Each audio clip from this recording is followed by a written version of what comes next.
Hi hello ನಮಸ್ಕಾರ welcome back to our YouTube channel life official with ನಾಡ್ಗರ್ಸ್ಗೆ ನಿಮಗೆಲ್ಲರಿಗೂ ಸ್ವಾಗತ. ಫ್ರೆಂಡ್ಸ್, ನಾನಿವತ್ತು ಜೋಳದ ಹಿಟ್ಟಿಂದ ಹೇಗೆ ನಾವು ಮ್ಯಾಗಿ ನೂಡಲ್ಸ್ ಮಾಡಬಹುದು ಅಂತ ತೋರಿಸ್ಕೊಡ್ತಾ ಇದ್ದೀನಿ. ಈಸಿಯಾಗಿ ಸುಲಭ ರೀತಿಯಲ್ಲಿ ಹೆಲ್ದಿಯಾಗಿ ಮಾಡುವಂಥದ್ದು. ನೋಡಿ, ಇಲ್ಲಿ ಒಂದು ಪಾತ್ರೆಗೆ ನಾನು 2 ಕಪ್ ಆಗುವಷ್ಟು ನೀರನ್ನು ಹಾಕಿ ಕಾಯಿಸ್ಲಿಕ್ಕೆ ಇಡ್ತಾ ಇದ್ದೀನಿ. ಇಲ್ಲಿ ನಾನು ಸಿರಿಧಾನ್ಯವರದ ಜೋಳದ ಹಿಟ್ಟು ಅದನ್ನು ತೊಗೊಂಡಿದ್ದೀನಿ. ನಾವು ನೀರು ಯಾವ ಅಳತೆಯಲ್ಲಿ ಹಾಕಿರ್ತೀವೋ ಅದೇ ಅಳತೆಯಲ್ಲಿ ನಾವು ಜೋಳದ ಹಿಟ್ಟು ತೊಗೋಬೇಕಾಗುತ್ತೆ. ನಾನಿಲ್ಲಿ 1.5 ಗ್ಲಾಸಷ್ಟು ಜೋಳದ ಹಿಟ್ಟನ್ನು ತೊಗೊಂಡಿದ್ದೀನಿ. ಇದನ್ನು ಸರಿಯಾಗಿ ಗಂಟಿಲ್ದಂಗೆ ಮಿಕ್ಸ್ ಮಾಡ್ಕೋಬೇಕಾಗುತ್ತೆ. ಇದು ತುಂಬ ಮುದ್ದೆ ಹಾಕಬೇಕು ಅಂತ ಏನಿಲ್ಲ, ಸ್ವಲ್ಪ ಅದು ಎಲ್ಲ ಸೆಟ್ ಆದರೆ ಸಾಕಾಗುತ್ತೆ ಹಿಟ್ಟು. ನೋಡಿ ಈ ಥರ. ಇದಾದಮೇಲೆ ನಾವೇನು ಮಾಡಬೇಕಾಗುತ್ತೆ, ಒಂದು 5ರಿಂದ 10 ನಿಮಿಷ ಮುಚ್ಚಿಟ್ಬಿಡಬೇಕು ಸಿಮ್ಮಲ್ಲಿ ಇಟ್ಬಿಟ್ಟು. ಸ್ಟವ್ನ ಸಿಮ್ಮಲ್ಲಿಟ್ಟು 5ರಿಂದ 10 ನಿಮಿಷ ಮುಚ್ಚಿಟ್ಬಿಡಿ. ಹಾಗೆ ಇಲ್ಲಿ ನಾನು ಒಂದು ಇಡ್ಲಿ ಪಾತ್ರೆ ತೊಗೊಂಡಿದ್ದೀನಿ, ಅದನ್ನು ಬೇಯಿಸ್ಲಿಕ್ಕೆ ಸ್ಟೀಮ್ ಮಾಡಲಿಕ್ಕೆ ಬೇಕಲ್ವ. ಇಡ್ಲಿ ಪಾತ್ರೆಗೆ ಸ್ವಲ್ಪ ನೀರು ಹಾಕಿ ನಾನು ಗ್ಯಾಸ್ ಒಲೆ ಮೇಲೆ ಇಡ್ತಾಯಿದ್ದೀನಿ. ಅದಕ್ಕೆ ನೆಕ್ಸ್ಟು ಇಡ್ಲಿ ಪ್ಲೇಟ್ಸ್ ಎಲ್ಲ ನಾನು ರೆಡಿ ಮಾಡ್ಕೊತಾ ಇದ್ದೀನಿ. ನೋಡಿ, ಇಡ್ಲಿ ಪ್ಲೇಟ್ಸಿಗೆಲ್ಲ ನಾನು ಎಣ್ಣೆ ಹಚ್ಬಿಟ್ಟು ಇಟ್ಕೊತಾ ಇದ್ದೀನಿ. ಅಂದರೆ ಅದು ಎಣ್ಣೆ ಹಚ್ಚಲಿಲ್ಲ ಅಂದರೆ ಏನಾಗುತ್ತೆ, ಪಾತ್ರೆಗೆಲ್ಲ ತುಂಬ ಅಂಟ್ಕೊಂಡ್ಬಿಡುತ್ತೆ ಅದು ಬೇಯೋ ಟೈಮಲ್ಲಿ. ಹಾಗೆ ಎಣ್ಣೆ ಹಚ್ಚಿದ್ರೆ ಅದು ಬೇಗ ಬಿಟ್ಕೊಂಡ್ಬಿಡುತ್ತೆ ಅಂತ ಈ ರೀತಿ ಎಲ್ಲ ಪ್ಲೇಟ್ಸ್ಗಳಿಗೂ ನಾವು ಎಣ್ಣೆ ಹಚ್ಕೋಬೇಕು. ಈಗ ನಾವು ಬೇಯಿಸಿರುವಂತಹ ನೋಡಿ ಜೋಳದ ಹಿಟ್ಟು ಈಗ ಬೆಂದಿದೆಯಲ್ಲ, ಇದು ಬಿಸಿ ಇರುವಾಗಲೇ ಸ್ವಲ್ಪ ತಣ್ಣೀರು ಹಾಕ್ತಾ ಹಾಕ್ತಾ ಹಾಕ್ತಾ ಚೆನ್ನಾಗಿ ನಾದ್ಕೋಬೇಕಾಗತ್ತೆ ನಾವು. ನೋಡಿ ಈ ಥರ ತುಂಬ ಮೊದಲೇ ನೀರು ಹಾಕ್ಬಿಡ್ಬೇಡಿ.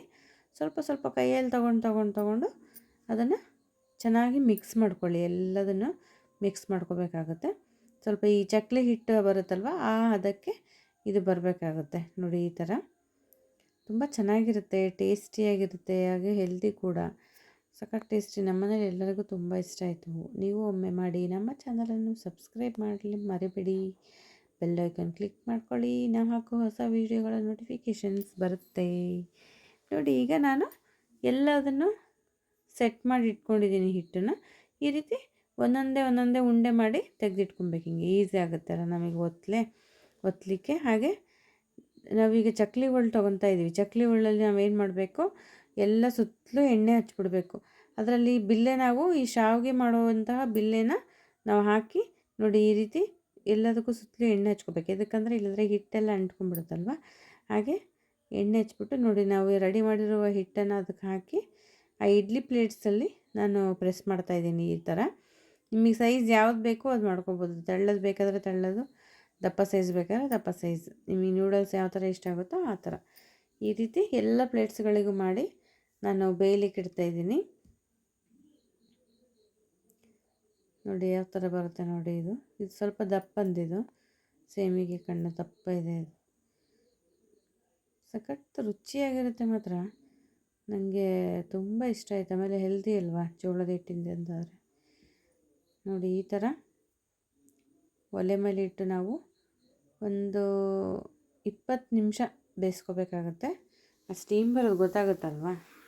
ಇಲ್ಲಾಂದರೆ ಅದು ಅಂಟಬಾರ್ದು, ಕೈಗೆ ಅಂಟಿದರೆ ಅದು ಬೆಂದಿಲ್ಲ ಅಂತ ಅರ್ಥ. ಈ ಕಡೆ ನಾನು ಏನು ಮಾಡ್ತಾಯಿದ್ದೀನಿ, ಒಂದು ಪಾತ್ರೆಗೆ ಕೊಬ್ಬರೆಣ್ಣೆ ಯೂಸ್ ಮಾಡ್ತಾಯಿದ್ದೀನಿ. ಕೊಬ್ಬರೆಣ್ಣೆ, ಸಾಸಿವೆ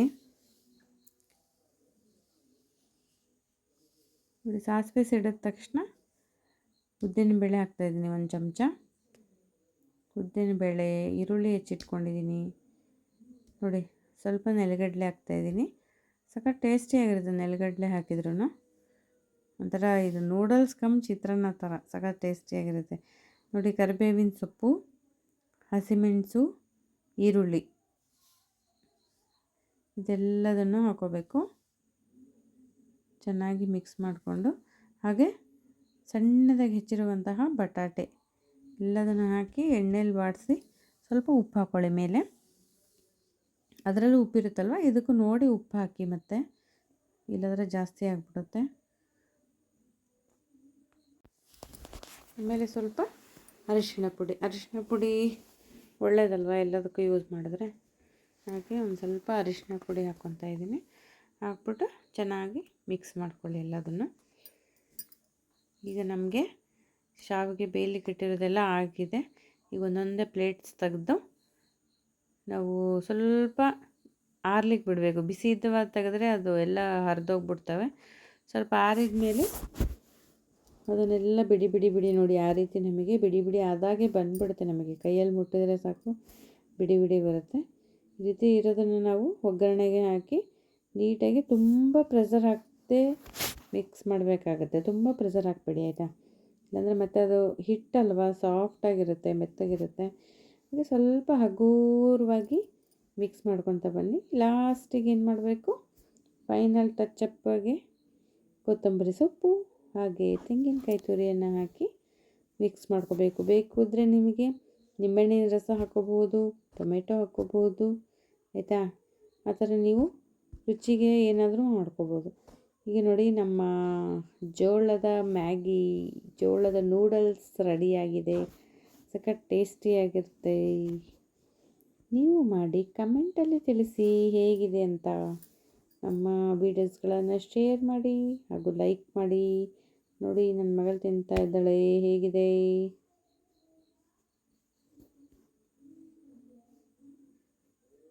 ನೋಡಿ, ಸಖತ್ ಟೇಸ್ಟಿಯಾಗಿದೆ. ನೀವು ಟ್ರೈ ಮಾಡಿ, ನಿಜವಾಗ್ಲೂ